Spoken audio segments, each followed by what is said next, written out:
So, when did counseling stop being about problem solving? Well, not anymore. Introducing solution-focused counseling with the unlicensed counselor. And now, here's your host, Steve Moak.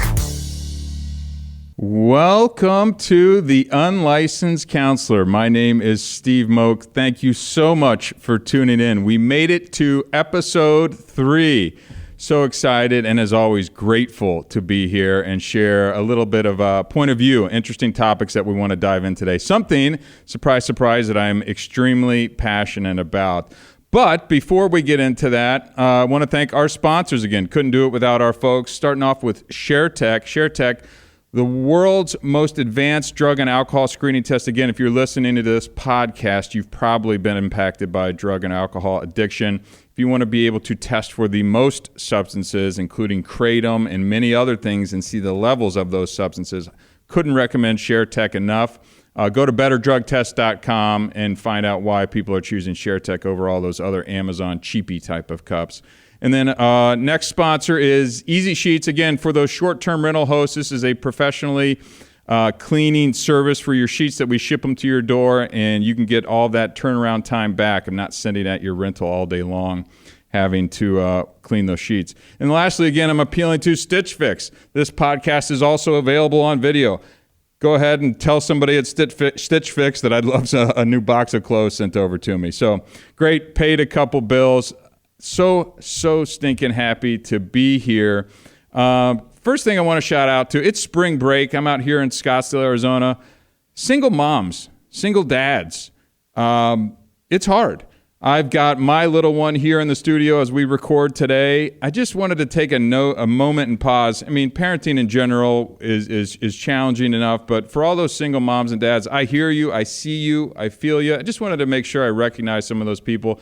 As a recently new single parent, man, it is really challenging. So I just want people to know, feel supported, and recognize that all that hard work is going to pay off in the end. So just something that's been on my mind that I really wanted to start out this podcast and sharing as, spending a little extra time with my daughter this week. So, okay, things I want to talk about this week. One of my favorite topics, if you ever follow me on LinkedIn, which I highly recommend that you do, because that's tend to be where I spend a little bit more of my time on the social side of things. But we're ramping up the Instagram and the Twitter and TikTok and some of that stuff as well too. But a topic that, again, I get fired up about: stigma. Stigma specifically around the words in drug and alcohol addiction. So again, I'm a person in long-term recovery from substance use disorder. I've been to treatment 2 different times in my life. I've gone to graduate school and finished 90+% of it. But again, listen to podcast 1 if you want to find out why I am the unlicensed counselor. But I really have seen a trend in kind of the behavioral health world, specifically from clinicians, from physicians, PhDs, MDs, around the words that we use to describe people in long-term recovery. And this is something that I'm not going to say I take offense to, but I kind of do, right? I kind of do. The trend is you can say this, you can't say that. And there's such a disconnect between what the actual people that are in a treatment center are saying and then what the clinicians are saying as well, too. And so I want to take a few minutes today and just kind of break down what I think is some of the issues with stigma and some of the words. And I actually brought in, I don't always bring in some sheets here, but I wanted to bring in a recommended language document. This is what clinicians read and are supposed to be talking about to their clients as well too. So let me give you some examples of what stigmatizing language is, and then the recommended language as well too. So let's start with stigmatizing language. Drug problem, drug habit, dependence, abuser, addict, druggie, user, junkie, alcoholic, drunk, clean toxicology, detox, dirty, drug addicted, drug of choice, drug offender, ex-addict, former addict. I mean, sober, relapse prevention, stayed clean, untreated addict. This literally what I'm holding here is pages and pages long. This is what people not in the rooms, sitting next to people who have 17 minutes clean, think that we should be talking about. This is what people with a lot of plaques in their room think that we should be describing people as. And it really, it kind of pisses me off. Now, it's not to say that if you personally in your own recovery or journey or whatever treatment type of program that you want to be a part of, if you want to go by this, that's completely fine. But please don't force me into describing how I may not choose to be described. So again, I'm a person in long-term recovery. Really what I should be saying, what I feel is, I'm a recovering drug addict and alcoholic. You know why I call myself that? It's because it reminds me of exactly who I was, how I'm not that far away from what I could be, and how easily I could be back at that place very quickly. So you changing the words and the language and really softening things that have killed people, that continue to kill people on a daily basis, and kind of bastardizing what really a drug addict is. It is a person who is addicted to drugs. An alcoholic is a person who has a serious alcohol problem. And look, it just is what it is, folks. And changing this doesn't change anything. And one of the things that pisses me off, sorry, we're coming out hot today. We're coming in a little hot today. It's just, I have this conversation so many times, and this stigmatizing language topic, their whole organization is dedicated to changing the stigma around it and the barriers to entry of addiction to treatment and things like that. And I'm just going, this is BS, right? This is completely BS. And where I would really like to see this go is, if you want to use, these kind of clinical terms, great. But for those of us who have gone to the rooms of 12-step or who have friends or loved ones that are struggling with addiction on a regular basis, some of this may be life or death. And remembering that I am a drug addict or I am an alcoholic, this could be something that keeps me in check and makes it through that day. You changing the words to, okay, let's go over this now. Let's go over recommended language. So here's an example. So instead of saying, dirty, this is a person who tests positive for substance use, right? So instead of abuser, addict, or user, person with a substance use disorder or person with opioid or alcohol use disorder. Let's see, addicted to, you would say I have an X use disorder or a person with alcohol use disorder or substance free instead of clean. I just, this stuff irritates the crap out of me, and I'm not just going to sit here and take it lying down. And to those of you who are out there in the world and hearing this, call yourself what you want, right? Don't feel the pressure to conform to these other things. If like me, and I'll just speak for my personal experience, and many people that I have worked with, knowing that I am a drink away from being a full-blown alcoholic or one drug use away from being a drug addict, that helps me because I've tested it, right? I've stated I had one relapse and that lasted a decade. I know exactly where that one drink can take me. And if I let my brain think that I'm not an alcoholic or that I'm not a drug addict, I can slowly start to tell myself that, okay, well, you know what? Maybe I'm not. Maybe I just had a little bit of a problem, right? And if I start kind of reading some of this, or they've even gone so far as bastardized the word sober. It's amazing what these clinicians, physicians, people, again, with fancy degrees, we can't agree on the word sober anymore. You're California sober or are you sober? So you use weed, but you don't use alcohol. You use Xanax, but I just sit here and I'm just going, what in the heck happened to this world? How did it get so turned upside down? People's lives are on the line, and we can't let somebody know that sober means not taking any drugs or alcohol. Call it abstinence. But you know what? It's sober, right? That's what it is. And you can go at me on Twitter and whatever the heck you want and say, Steve, you're a complete. I don't care. I don't care because I sit next to people, right, who have minutes clean, right? I've sat next to parents at funerals while we're burying their kid, right? And this stuff matters, right? And I'm not saying if they would have used this word or that, it may have changed. But I'll tell you what, I'd rather err on this side than the other side of softening the language around what this is. And I'm sorry. Wait a second. I'm not sorry at all. Let me be clear on this. I'm okay with a little bit of stigma, right? I've been called overweight at times in my life, right? You know what I did? I walked my butt to the gym and I worked my tail off and got in great shape, right? Sometimes I think stigma, a touch of shame, may be a motivating factor for a lot of people. And I think that's okay. I think that's okay. I think that we've become so soft or sensitive as a culture now that we're protecting all these people, and it's leading them into harm. And I'm just going, this isn't good for anybody. It's not helping. We need to start to take stands. We need to take some of our words back.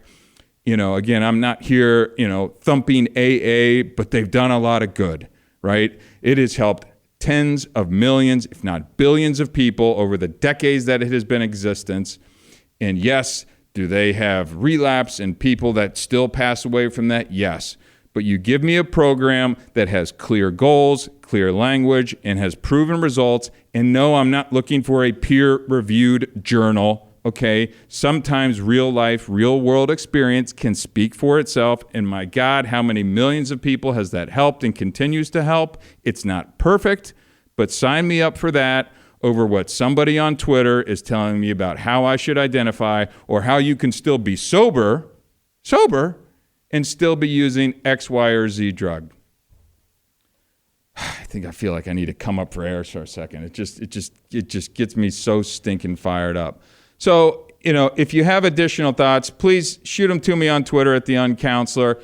This is a topic clearly that I have a lot of fire around, but I do think that we need to look strong and hard at the words that we use and allow people to use the words, because maybe those words really help that person know who they are and prevent them from kind of sliding back into the person that they don't want to be.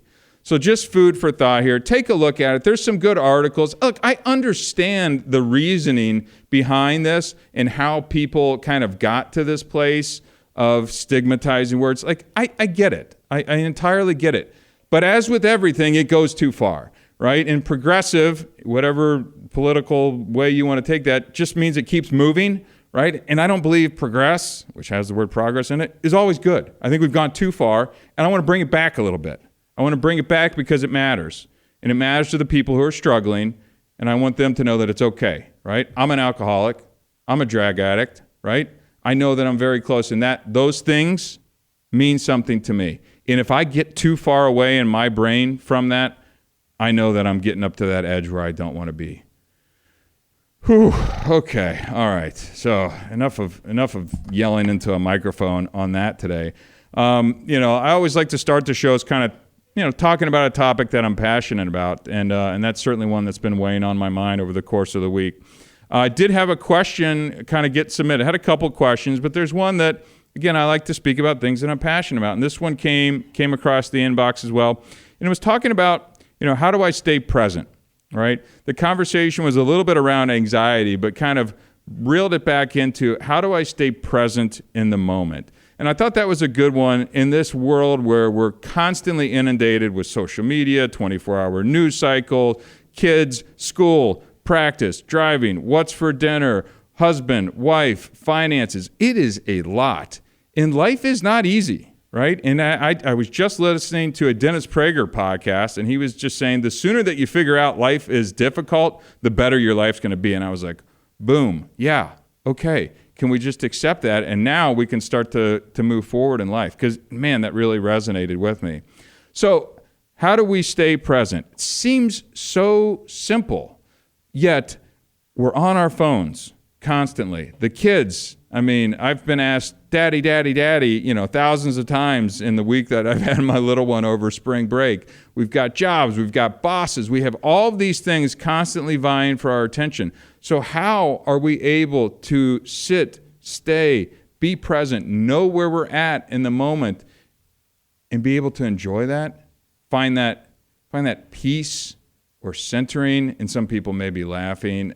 Yeah, you can do that. Here's some of the solution-focused counseling advice that I'd like to push out there for staying present. First off, I'd love to see if we can, find a little away time from the phone. If it's possible, I know it is, but if you can check that phone. I go to the gym. Exercise is a huge part of everything that matters to me in my life, from my mental health to the physical health to finding my center. I leave that phone in the locker room. I see everybody on their phones in between sets or on the equipment. I heard a phone go off in my yoga class just last night, and I'm just going, is this just counter to everything that this class is supposed to be? So let's find a little distance, a little separation from that phone, if possible. Again, I like to provide tangible take-home suggestions for you that are out there to hear. Check the phone out for an hour. Just an hour. Do something like that. Decompress from that. There are breathing exercises. If your day is just starting to swirl and things are just moving at a clip that I am just not prepared for at this point in time, find some of the breathing exercises. They're square breathing. Go on YouTube. There's some great videos that exist out there in the world. You're able to find some time to focus on your breath a little bit, right? Slow it down. Slow it down for a minute. Turn the screen off. Slow it down. This could be in your car. This could be at your home. This could be at your desk at work. Whatever it needs to be, find a few minutes to just kind of pause and slow it down. Couple other suggestions. I am big on the exercise. If you can find an hour of your day to go for a walk, go for a hike, put on some classical music while you're out there, right? Really try and take your mind off of all the noise that is going on. Think about gratitude. There's going to be a whole other podcast just on gratitude alone. I think it's one of the most underutilized tools in all of mental health and behavioral health, is really focusing on the good that is going on in your life. And I can't stress that enough. But if you can slow it down a little bit, if you can think about the things in life that you're grateful for, I can hear my little 3-year-old in the other room as I'm sitting here podcasting right now. And part of me is going, that's distracting. And then part of me is going, man, that's so cool, right? I'm just so lucky that I get to have this little red-haired, blue-eyed girl, 3-year-old girl that calls me daddy. And I'm just going, man, that's cool, right? Man, that's cool. And I didn't used to always be that way. The practice of gratitude, the practice of being centered takes effort, takes time, it takes repetition, and you're still not going to get it right? It really is a daily practice that you will get better at slowly as you start to become conscious and want to focus and find that within your life. So again, exercise, putting the phone away. I don't mean to beat the yoga drum, but my goodness, has it impacted my life tremendously, post-divorce, post-being a single dad. And to find an hour where I'm in a place that allows me to focus on my breathing, kind of as they talk you through some of the exercises. Again, I went in for the flexibility and came out with a whole new mindset on how I want to approach things, and how that hour in that room allows me to really center myself. And it used to be just the hour that I would get the benefit from. Now I'm getting an hour plus some. And I'm finding that plus is growing a little bit each day. Am I perfect in this? Absolutely freaking not. I am not some Zen master, but what I have found is just the calm that kind of comes into my brain because I'm being intentional about kind of blocking out all these other things. Yoga may not be attainable for every single person that's out there in the world, but I can't recommend it enough if it's possible.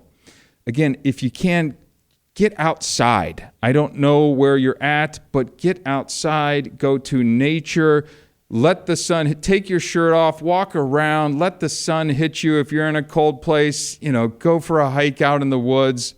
I don't know what it is, but it needs to be some alone time where you're just starting to be conscious and trying to bring it back to What am I grateful for? What good is going on in my life right now? And let's see if we can start thinking that way and start taking action around thinking about the positive things, being grateful for the little stuff that's in your life. One of my favorite things that we do in my household every single night is we have a little routine of, she'll get a little bit of the tablet time, which just makes me smile if we're watching Bluey, or Frozen has been the big thing in our house lately. And we sing and be silly. And, I'm not typically a big silly guy, but we dance and sing Let It Go and have all this fun stuff. But then it's, okay, it's time to go potty, brush our teeth. Then we get in our bed and we say our prayers. And, man, I love it. And she'll get in and say the little prayers, and I just sit there and smile, and I'm just going, how did I get so lucky to kind of have this, right? So whatever that is for you, maybe it's your dog and the walk that you get to take them out on. Maybe it's calling your mom or your parents. Whatever that is, take some time and start thinking about it. Be intentional about trying to find some time in your day and blocking it out. Put it on your calendar if you have to. I know that sounds a little robotic and kind of anti, what I'm getting at, but if your life is structured that way, look, I know many of you are high-paying executives and busy folks. Like, this is important to the point where you have to time block it. Like, it is that important, or otherwise all this other stuff is going to catch up to you. It's going to impact your sleep, your eating, your relationships, all of these other things if you're not finding some time to really be intentional, start to be present if you can, and start with minutes, right? There are many meditation apps that exist out there in the world. I am not the world's greatest meditator, but I find meditation in many other ways. One example for me is working out in my yard, right? I'll have some classical music or whatever I'm in the mood for that day. I'm going out and I'm pulling weeds. I'm kind of moving some stuff around. I get some of the yard work done that I find just some peace where my mind is not thinking about those things. And it's really enjoyable. And I look forward to it, right? So think about how you can start to build a schedule and build in the ability to stay present, and start small. Go easy. If you screw it up and can't find it, or your brain's going 1,000,000 miles an hour, try and do it for a minute, and then over the next couple of days, try and do it for 2 minutes. See if that starts to change how you feel, maybe how it impacts your relationships. Try and find ways to really channel this into other areas of your life. And I think that you're going to see some really interesting impact. I know I have. This is a topic, and again, I didn't want to get full into anxiety today, but the conversation I was just having was around anxiety, and I know there's a lot of folks with medication for anxiety and things like that, and please, do what you need to do medically to manage that. It's an important thing. But in conjunction with a lot of that, let's maybe add in some of these practices and try and find a few minutes in our day to be a little more focused, try and be present, and see if we can turn those minutes into a little bit longer as you start to make this part of your daily life and daily practice. So really, that's what we had to talk about here today. I am so grateful to be here and get to share some of these topics and information that I have with you. I hope that you receive some value out of this. Please subscribe, give us a review if you can, tell a friend if you can. I'm starting to see some of these downloads come through. So whatever you're doing out there in the world, thank you so much. I am grateful. And my name is Steve Moak, and I am the Unlicensed Counselor. Till next time, thank you very much.